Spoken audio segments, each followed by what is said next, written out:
Can we get started already? Well, we gotta make sure that the shit works. Yes. Tyler Herro's a better all-around shooter than he is. All around, yeah, but 3-point, no. Yes. No. Yes. No. Yes. You're on crack. Nope. Fame-worthy. Is Cooper Kupp a Hall of Famer? No! No! Yeah! Okay. Okay. Cooper Kupp is the same as Kawhi Leonard. No, he's not! Started. Tyreek Hill's family. Tyreek Hill was never the best receiver in the league. He was top 3. Ray Lewis was the best player in the league. It is a criminal act of what he did to that organization. Average quarterback, I have him at 15. I have him at 24. No, that's crazy. That's crazy. Listen, Dak Prescott is not. Just because he's overpaid doesn't mean he's bad. Tell me what big game he's won. That doesn't matter. Yes, You it don't- does. No, it doesn't.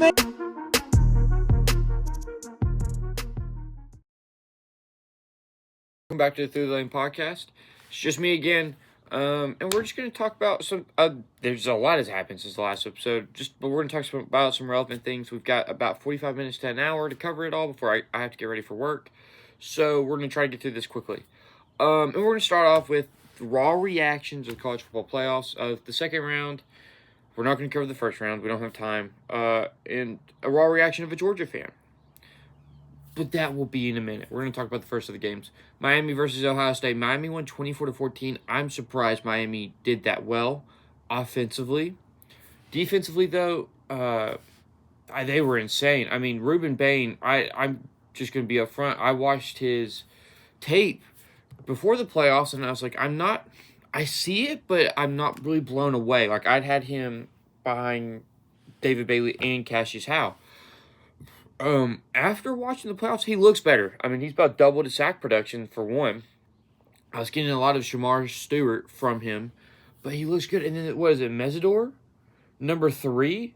I mean, they were moving him around. Yeah, Mesidor. That brother's a problem.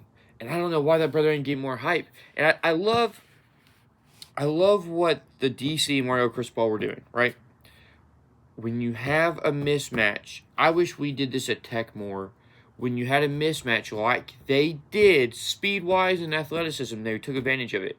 And what they would do would be, because both Ruben Bain and Mesidor are defensive ends, bookends, what you would call bookend defensive end on each side.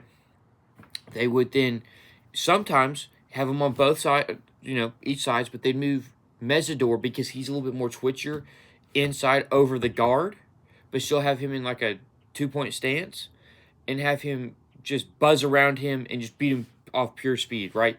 Just buzz, swim, rip, and get through, and he's in the backfield immediately. Like that. And it worked every time. Or what they would do would be they'd move Mesidor over the guard again, but on the same side of Ruben Bain, and either have them both go that way, and now you can't slide the protection to one side and have both guys get double teamed, or have, the protection go out and have it open up the middle. So you're having to slide the protection that way, and they're just getting bullied. And Ruben Bain has been playing well. He showed more speed. I don't know what was going on earlier in the year. He was dipping under tackles' arms. There's a move where I saw with James Pierce Jr. where he's just dipping under, kind of just keeping the inside shoulder really low to the ground and just bending. But he was doing that where he would bend and he'd get off the line so fast that it was... He wasn't having to bend the long way around. He was able to just bend quicker, and it was working. He had a lot of pressures. And then the thing with Mesidor, when they put him back over each other, they'd either stunt them, like have them come around, which is now a problem because now Bain's coming at full force and Mesidor's going either around the tackle or he's just shooting in. And they were causing a problem all game long. I watched that part of that game, and I was like, holy cow. These two guys are problems. And I was watching Ruben Bain, and I was like, who is number 3 when I watched his tape? I'm fairly impressed. I don't know why Mesidor isn't getting... He's probably a round 2 defensive end, just with how stacked this class is. But, thoroughly impressed. And Malachi Tony, holy cow.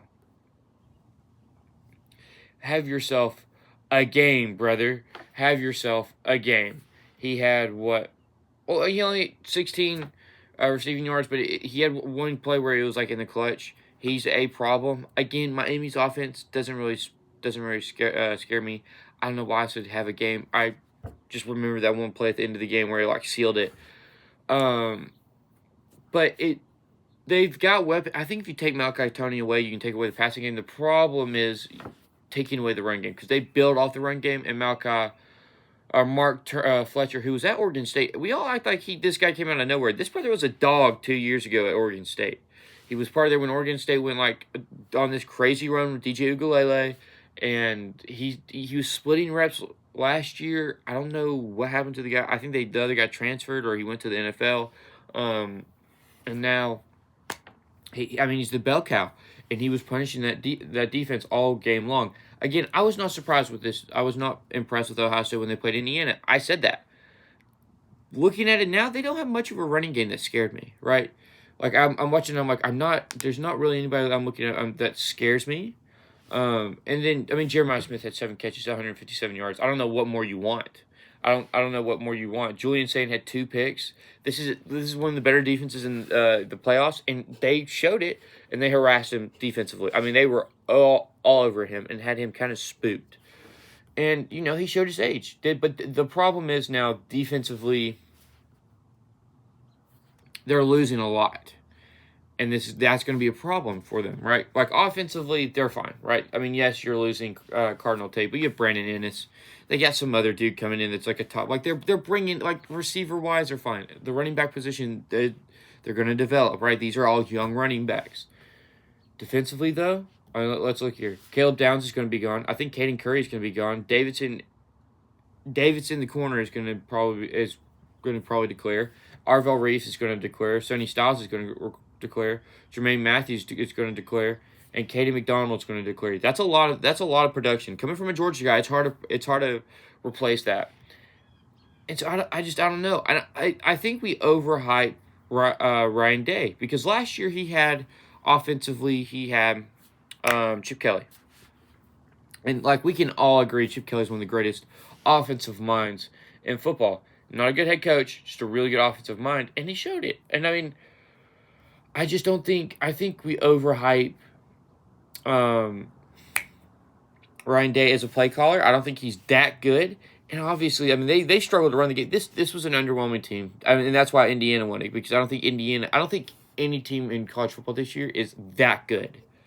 I just don't think so. I think we're grasping at straws, but I think the longer the season goes, the more we're just looking at it as this was a down year of the height of talent. No, it's creating great games. And I think college football's had one of the best seasons this year. I don't know if it beats last year, because last year there was just so much parity, and it was the first time big parity split. But I don't know who's going to win it. I do. It's going to be Indiana, because watching Indiana won 38-3, and holy cow, Ty Simpson had a terrible game. They can't run the ball, and I've been saying that all along. They just struggle to run the ball. Whoever they had, Ryan Williams, he had 53 receiving yards. They can't get everybody on the same page. And they said this is what's closest to an NFL receiving room. You have a lot of guys that are going to play in the NFL in this group, and a lot of guys that are going to be very productive college football players. You have Ryan Williams. You have Isaiah Horton, Jeremy Bernard, and Lozater Brooks. All 4 guys have stepped up in game situations when they needed to. Lozater Brooks carried Alabama at the end of the season against Auburn. Jeremy Bernard picked it up earlier in the season.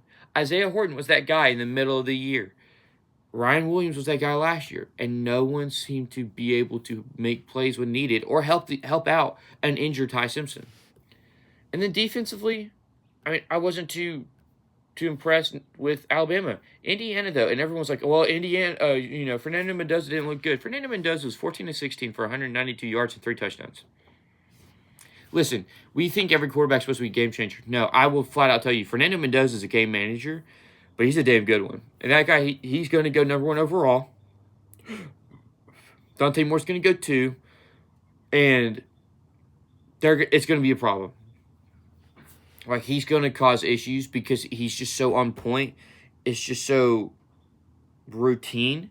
It's just so natural, and he's got it. He's got answers, and it's just, he's poised, he's calm. Kind of what Georgia wanted Gunnar Stockton to be last night. And we'll talk about that game in a minute. And so he showed, he backed it up. He really did in defensively. This is probably the best defense in the playoffs. And they showed it. Aiden Fisher is kind of like Jacob Rodriguez, a guy that's been a dog all season for them and just played really well against Alabama. Now to the earlier game, which I thought was going to be probably the best game of the rounds, was Oregon Texas Tech. Texas Tech, and I was talking to my brother about this. He's like, well, Texas Tech's offense is really good, and Texas Tech doesn't, or Oregon doesn't have a defense. And I'm like, no, Oregon has a defense. They've just struggled lately, and I think they've got it. Dante Moore is a dog. He threw for 234 yards, 79% completion percentage, and they just spreaded the wealth. There's not like DeCorian Moore's their best. I would believe their best receiver, but like, he's a freshman, so like, and he's not Jeremiah Smith. Running wise, they've got running backs out the wazoo. Jordan Davidson, Noah Whittington, Dante Moore got hit a lot though. Their offensive line's a bit of a problem. And then defensively, they had what? Two picks, they had 3 sacks, 4 sacks. This is Mateo Ugalele, DJ Ugalele's brother, is going to be probably a first-round pick, maybe a round 2 pick when he goes to the NFL, and he's going to be a very good NFL player. And this guy's a problem. He had like 10-plus sacks last year. We forget who this is. And we forget who the head coach is. Dan Lanning comes from the coaching tree of Nick Saban and Kirby Smart. He's going to do he's going to build the same thing up. That's why I think he'd be great at Alabama. Texas Tech, though, Brent Moore, I didn't mean to play well. I knew Brent Moore was going to be that good. He hasn't. It's Brent Morton. Like, he's never been that good at Texas Tech. That's why they had to get all those guys there. And I just think we forgot that. Defensively, though, David Bailey and Romelio Height played their butts off. They were making plays, trying to keep this team in it. They only allowed 23 points. So, I think they played well. Texas Tech played well. And I don't know how. I don't know. They're going to have to figure out the quarterback position. Probably Brandon Sorsby. I love a Sam Levitt there. Just the gun and run. I'm not sold on Brandon Sorsby just because it's Cincinnati. I know what Sam Levitt can do. He did it last year in the playoffs for Arizona State. And so I would love to see him have another go with a team that's going to spend money. But now on to probably the longest part of the episode. Georgia versus Ole Miss. And I'm going to start this off by saying Georgia's got to fire Mike Bobo. It's that plain and simple. I saw 3 straight third downs where it's third and under 5, and you run a QB sneak or QB draw in the same formation with the same guys out there, and you're building habits. You're inside the 5-yard line, and then you run everybody deep into the back of the end zone, and you have one guy in the flat, and nobody over here. You don't run a fade route to the corner. You don't do anything. Run a sprint out and have the backside receiver scrape down, have the tight end come across, have him like 2-3 yards in the end zone, the running back be kind of in the flats, and then have someone come over top, and you have options. We didn't do that. And Georgia's offense isn't complicated like that. In the second half, Georgia got outcoached. They allowed 400 to 500 yards of total offense. I do want to address this now because someone said that it's rigged when Georgia plays it rigged. When you sound so incompetent when people say that. Like, you sound like you don't. I hate when people say the game is rigged. The NFL is scripted. Players getting hurt is not rigged. I can promise you, players voluntarily don't get hurt. Don't. It is not rigged in the aspect. Maybe if it's bad officiating, but this chat where we say it's rigged, oh, it's scripted, we've got to get away from that.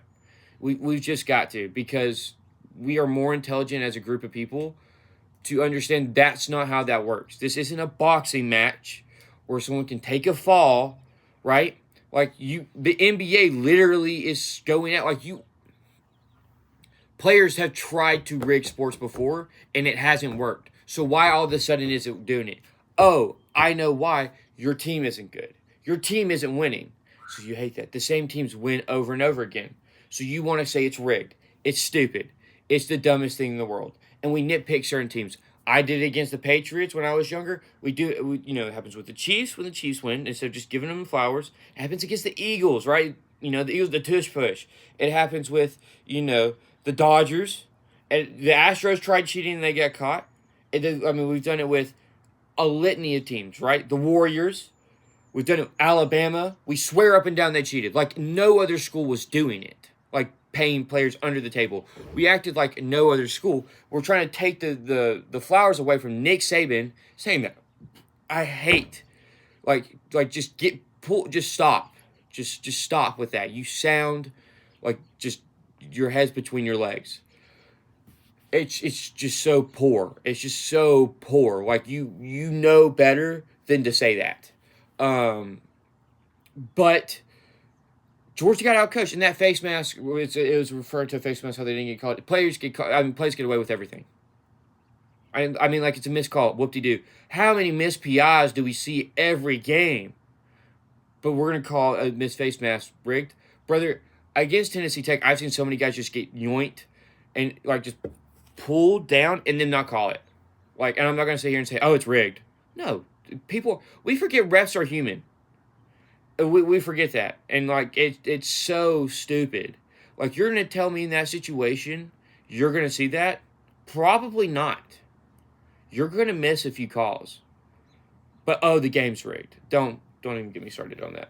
But Trinidad Chambliss played well. The problem with Georgia is defensively too. We have no edge rushers, so the D tackles were getting through because they're the best part of our D line, but they're not fast enough to catch him. Right, and Dalen Everett was getting buried. They picked on two players all game. Rayshawn Dinkins was getting picked on in the secondary in the first half. Right, if you notice, it's always his guy half the time. Second half, DeMilo Jones. And DeMilo Jones had maybe 2 good games all year. Outside of that, he's been one of the worst DBs in the SEC. He was damn near pressed on that receiver at the end of the game. For whatever reason, don't know. Why is DeMilo on that field? Why isn't KJ Bolden in that position? Where's Ellis Robinson? Why are we rotating still this late in the game? When the game's on the line, you don't rotate like that. You just don't. You have to have your best players out there. On that last drive, your best guys got to be out there on the field, right? Where's Ellis? Why is DeMilo playing on the boundary, like on the outside? Why? Where's Ellis? Where's Dalen Everett? Dalen Everett's been there for like 5 years. Why isn't he there? Again, personnel issues with Kirby. Like, why? Again, when Nate Frazier goes down, why is Josh McCray in? Well, you haven't used Josh McCray all game. Why is he getting in his first touch now? Chauncey Bowens? Hello? Cash Jones? Somebody, please. And it gets blown up, and we lose it. And then we kept running. And I was talking about how great it was in the beginning. It's called like this, and the reason I call it this because I've seen it. It's been in Madden for years and everything. It's called a counter Y, where you have everything set up. The quarterback goes to hand. The running back is like going to take a step to the left, and then he steps to the right. And so the quarterback goes to like early fake the handoff to the left, and then he switches it up, right? So it moves it around, and then he takes off to the left, or if they run it to the right. It worked well. We ran it like 4 times on one drive, but then we kept running it like consistently, and we didn't build off of it. We didn't run a play action. We abandoned the play action late in the game. Why? This is Georgia football. Why are we abandoning the play action?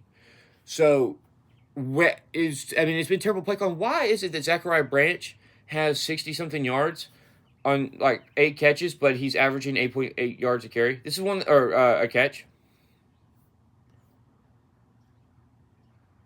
Where is that on here? Yeah. 8.3 yards. Why? Like, and I literally was looking at my dad. I was like, we need to target Zachariah Branch downfield, and we hit him in the end zone. All season long, and here's the thing too. Like, Mike Bobo's way of getting Zachariah Branch into motion and getting him in the game is receiver screens. That's not how that works. That's just not how that works. Like, that's just no. Why aren't we doing 5-yard ends, 5-yard digs, curls, something where he can just put his foot in the dirt, cut up field. And we stopped trying. And then we didn't just start throwing it downfield. We started targeting. We didn't even target Noah Thomas downfield. We didn't really target Kobe. We did target Kobe Young. And mind you, Kobe Young 6 weeks removed off a broken leg.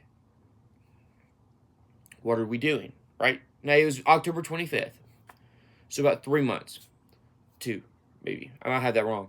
But again, he can't jump. Like, he just got cleared to play.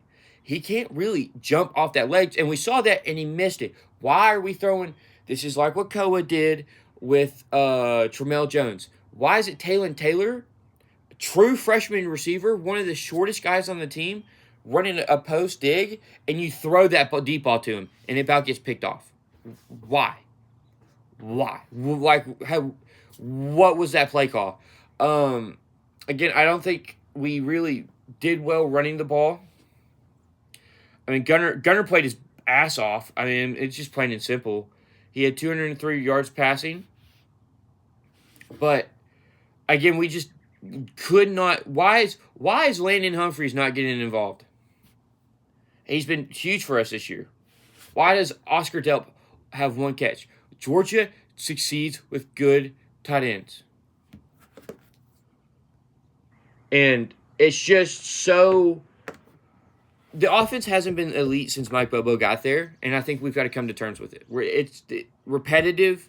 There's cues. I mean, it's the same. We're motioning Zachariah Branch across the formation like 2-3 times a drive. Why aren't we running? And it's either under center or in the shotgun. Why aren't we running a jet sweep? One of the fastest guys in the country. Why aren't we running it? Why aren't we getting him in open space? But we want to do that with the receiver screen where we have to wait a second or two, and it's obvious where the ball's going. We did a receiver screen at the end of the game. They know what you're going to do. Step outside the box. Be creative. It is 3rd and goal. If you score the touchdown, they have to go to score, and they're not going to score in under a minute. It's a guarantee. Why is everybody in the back of the end zone? What are we doing? Like, I mean, hello, maybe run the QB draw now, but you can't do that because you've been running it on running that play on 3rd down consistently. That's why we haven't been getting 3rd downs, dude, because he's getting beat up by these massive D tackles who've been giving us problems all night long. So we're just going to run it right past them. Like, no, that's not how that works unless we're running like a power formation. We're not, and it's just so pitiful. It was such bad play calling, personnel decisions. Why in KJ Bolden just the poor tackling when he had him on 4th down? I mean, Ellis Robinson's eyes. Ellis Robinson, there's this he like comes across the field. Ellis has him. He's in his back pocket, and Ellis kind of sees the ball, kind of sees him running, so he kind of takes a step in and then sees the ball, and he's going to try to like pick it. And Ellis Robinson's beat at that point, and that's a deep play. That's that last touchdown, right? And it's like, Ellis, no, stay on your man. But and Ellis got picked on last night. We're talking about Ellis Island. He had a handful of good games. Like the brother, like, I mean, we're still acting like the atrocities he committed to start the season never happened. Right? And then Dalen Everett was getting burned. Like, what are we doing? And again, we had no pass rush. This has been the problem all year. The only way we were getting a pass rush was by blitzing, and you couldn't blitz. We could, and I mean, it was just so piss poor. Kudos to Trinidad Chambliss. That brother might play his way into being a 1st-round pick. I don't think as a game manager, I don't think he's a really game changer.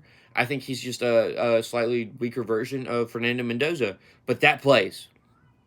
If Gabe Harris played last night, we are able to get sacks and stop him from just running around in the backfield. But Kirby got outcoached. It was a bunch of horse shit. You're going to tell me you had 3 cracks in the 5 and you somehow miss it? You don't get it. And in Peyton Woodring, if he hits that field goal at the start of the second half, that's a tied game. We can now go for broke. We can now go for it on 4th down and potentially win, or they've got to drive all the way down. We're going to OT. I don't know why. And then Kirby, who put his nuts out on the table multiple times during the game, pulls him back in on a 4th and goal. Go try to get that touchdown, dude. If we lose by 3, we lose by 3. Right? That's just it. But you took a chance. You kicked a field goal. And then didn't expect them when we haven't stopped them the whole half to just stop them all of a sudden. No! We did not make any second half adjustments. We looked better in the first half than we did in the second half. And next week, I'll talk about the playoffs and that whole system and like the college football itself, because I don't have enough time to do that now, but it's just broken. The system's broken. On to the next. Spurs Thunder. The Spurs have beat the Thunder 3 times now. Wemby gives the Spurs or the Thunder some problems, and this 3-guard lineup of De'Aaron Fox, Dylan Harper, and Stephon Castle is an issue for the Thunder. It's just an issue in the depth. I mean, Keldon Johnson coming off the bench. The Spurs have a bench that can rival the bench of the Thunder, and nobody else has that, and that's one of their strong suits. Is they can just go, oh, well, we're just going to throw Aaron Wiggins out, bring in Jalen Williams, and Aaron Wiggins is going to get us 10 points. Well, okay, I match you Keldon Johnson. I want to have Isaiah Joe go out there. Okay, I match you Devin Vassell. Okay, I'm going to go throw Asia Mitchell. I match you Jerry Sachuan. Well, we're going to go out there and we're going to throw in, who's their backup center? The other Jalen Williams. Okay, I match you Luke Cornett. What else are you going to throw out there, dude? Jordan Champagne? The kid that hit 11 threes the other night?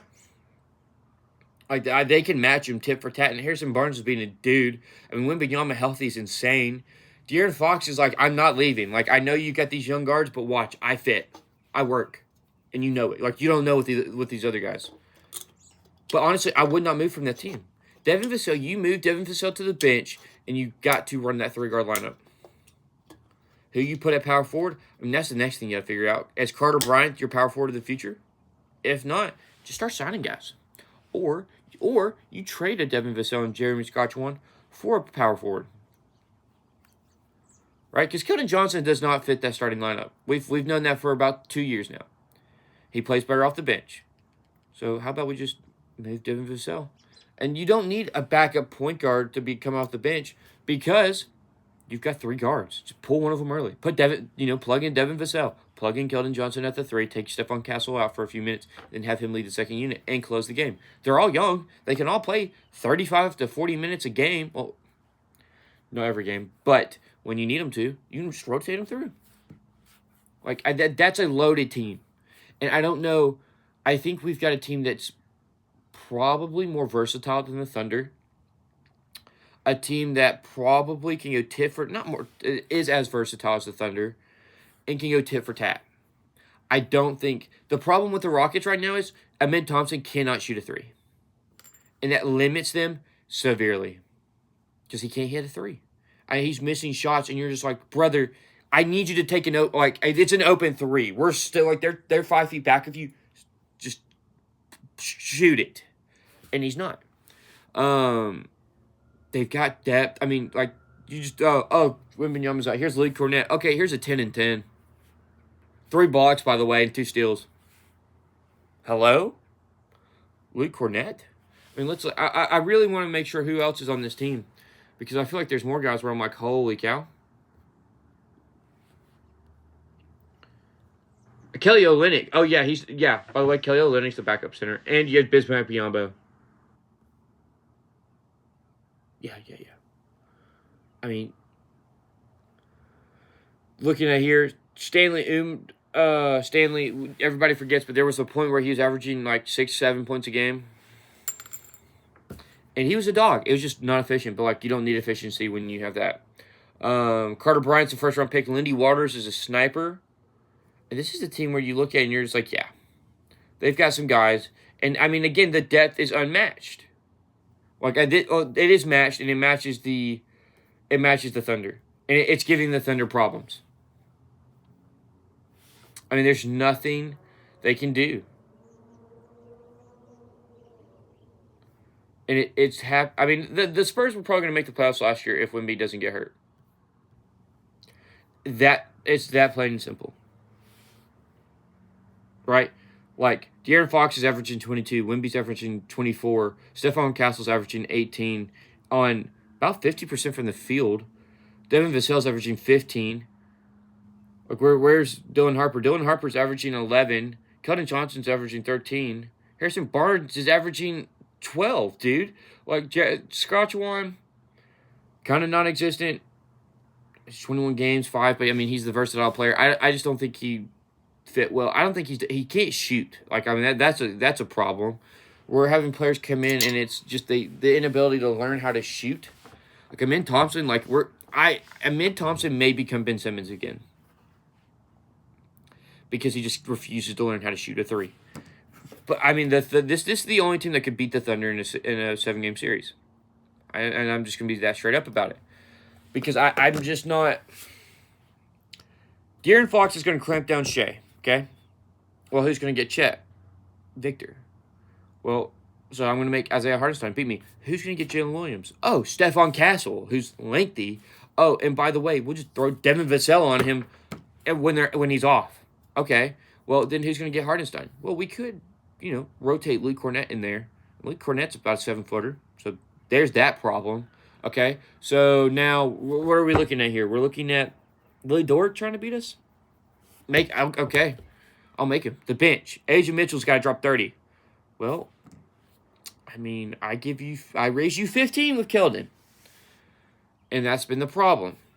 All right, this is a team that can go tit for tat, and that 3-guard lineup gives them problems. The ball movement is insane. This is the only team that has better ball movement, right?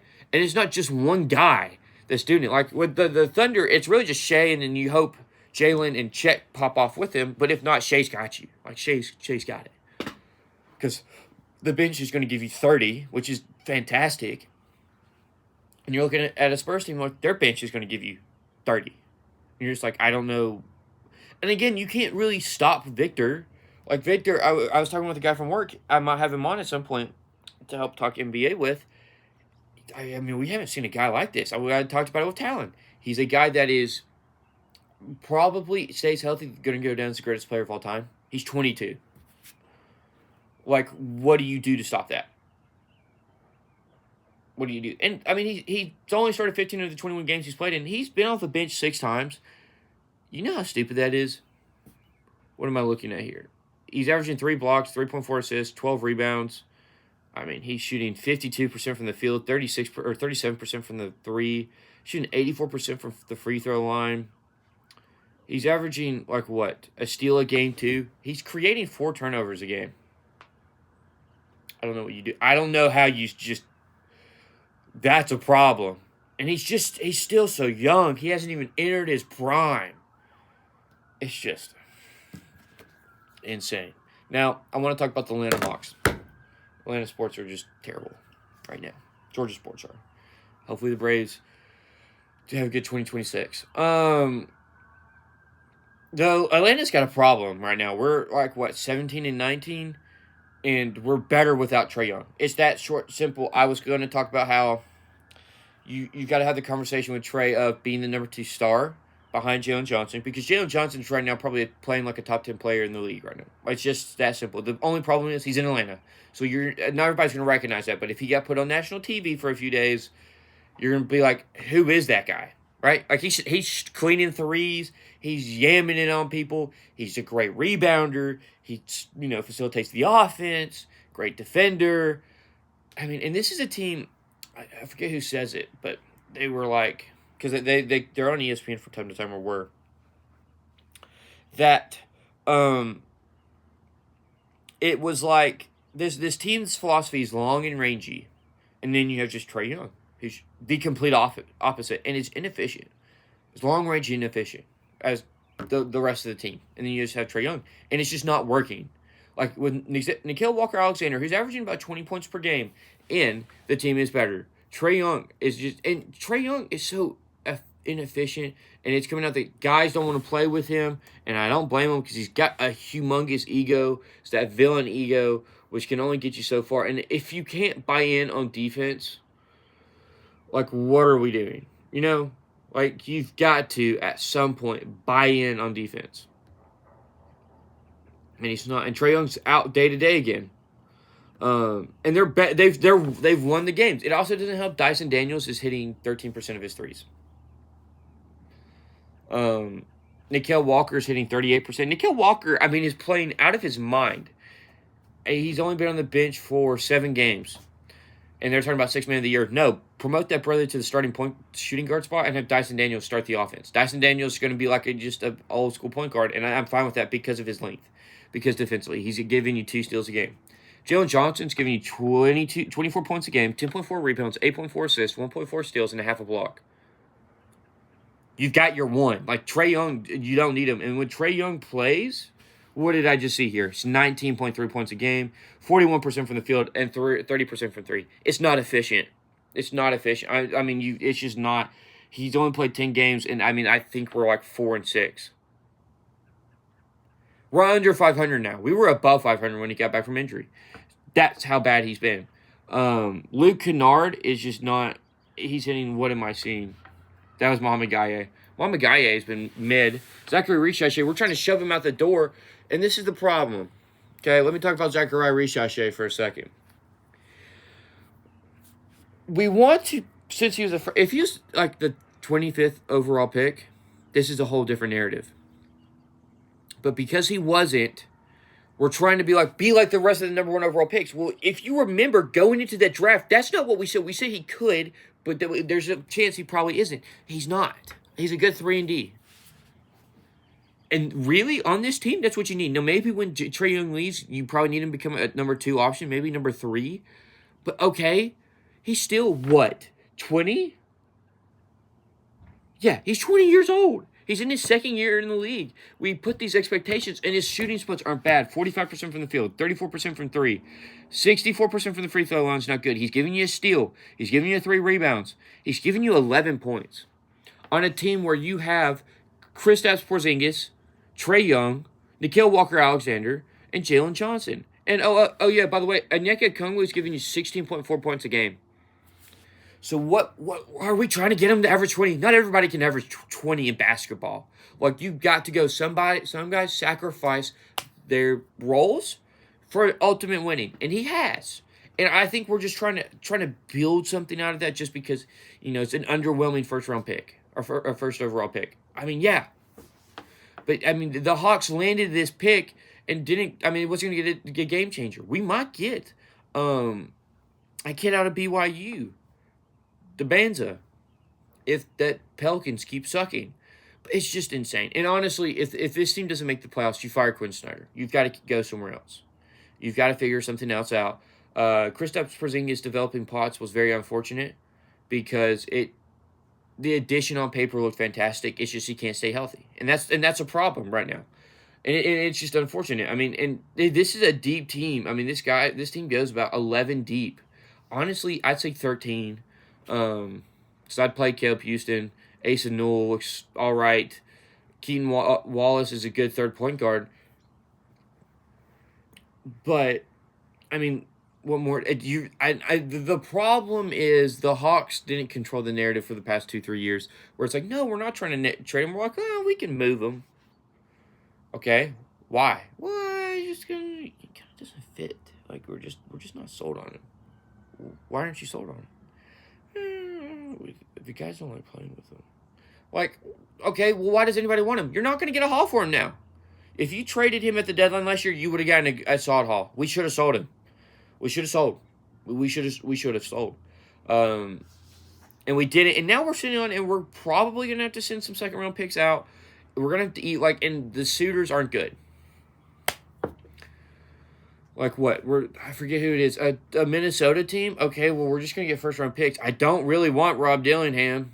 I mean, I guess take a shot. And we get a 20-point-per-game scorer. I mean, fingers crossed that you can develop him. But you've got to talk to Quinn Snyder and say, can you develop him? Do you think you could fix him? Yes, let's try to get that deal done. But again, on Minnesota side, who goes? Because they don't have Rudy Gobert. I don't want Rudy Gobert unless we trade. But this is the problem because we want Anthony Davis, right? You can't trade Trae on Anthony Davis because Kyrie Irving's on that roster rehabbing, okay? So you move KP and we'll say Richachet for Anthony Davis, okay? Do you trade Trae Young and get a J.D. McDaniels back? Okay, and a Rob Dillingham in 3 first? 1 first. That at that point is just 1 first. Does Minnesota do that deal? I don't think so. I really don't think so. Right? Because at that point, or do you go and you try to acquire Rudy Gobert as the backup center? But again, Rudy Gobert cannot play in clutch moments because he just can't guard on the perimeter. I mean, it's just. I was going to come in and say you'd have to approach Trae Young as the number 2 option. But Trae, even playing as the number 2 option, isn't working. So now you have a problem. But the problem is the market's low on him. So you can't really move him because he's going to make damn near $50 million a year. And it's a problem. And he's going to opt into that player option. I mean, he'd be a fool not to. It's just a bad spot. Now, last topic of the day. Nikola Jokic. He got hurt and he's going to miss 4 weeks. And they're going to have to fix this whole in the Ward Ray 65 games thing. I was for it in the beginning, but, like, you have to have a legitimate injury. And I don't know how you police that. I guess you start fining for game management, load management. But, again, it's you've got to, the disparity. But they brought in Jonas Valanciunas, and, there's this whole debacle about Jonas Valanciunas wanting to go overseas and play. This is why they brought him in. This is why they fought hard to keep him there. Because if Jokic goes down, you're not cooked, right? Like, you have Jonas Valanciunas, who could probably start on a lot of current NBA teams. And is a good starting center, So now you don't lose much. He's kind of just a lesser version of him. And now you have to go look at Jamal Murray and play. The issue is a lot of the Nuggets are hurt. And Jonas Valanciunas went down with injury. So now Daron Holmes, who is essentially in his rookie year, is now the starting center. And you have DeAndre Jordan, who you had start a game or two. I think no. Who's on the Nuggets?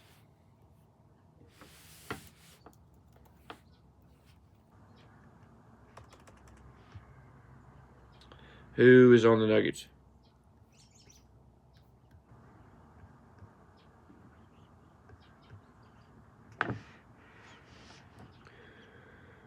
Yeah, dude, it's pretty much... Daron Holmes is the third string center, so you don't have anybody. You have Zeke Naji.